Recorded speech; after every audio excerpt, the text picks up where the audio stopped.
পাম্পারটার মধ্যে ধোঁয়াগুলো ফিরবে আমাদের পাম্পারের মধ্যে আমরা একটা দিকে করছি একেবারে সেদিকে একটা হচ্ছে এদিকে। এবার ভিতরে একটা কাজ কি এই ধোঁয়াগুলোকে ভিতর দিয়ে টেনে নিয়ে এই পাম্পারটার ভিতর দিয়ে নিয়ে যাবে। পাম্পারটা এখানে ভিতরে নিয়ে গিয়ে এখানে পিউরিফাইং বা অ্যাবজর্বিং করে এখানে আরেকটি পাম্পার আছে, পাম্পারটি আরেকটি পাইপ আছে, পাইপটি কিন্তু এখানে। আর আমরা এই যে লাইটটা দিলাম এই লাইটটা দিলাম নিয়ে ঠিক চলছে কিনা এটা শুনতে আসছে। যদি আমাদের এই লাইটটি যদি বন্ধ হয়ে যায় তাহলে আমরা মনে করবো যে এই পাম্পারটি নষ্ট হয়ে গেছে। আর যদি লাইটটি যদি চলে এখন যেমন এখন চলছে তাহলে আমরা মনে করবো যে পাম্পারটি ঠিক আছে, তাই আমরা আমাদের এই লাইটটা যাবো।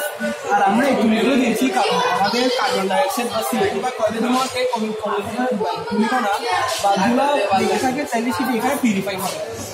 ধুলে শুধু ধোঁয়া হবে এই পাম্পারটির ভিতরে, ধুলা হবে এখানে পিউরিফাই হয়ে এখানে যাবে।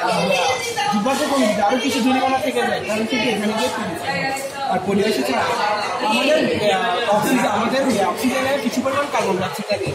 আমরা অক্সিজেনটা যদি আমরা পরিচিত আসি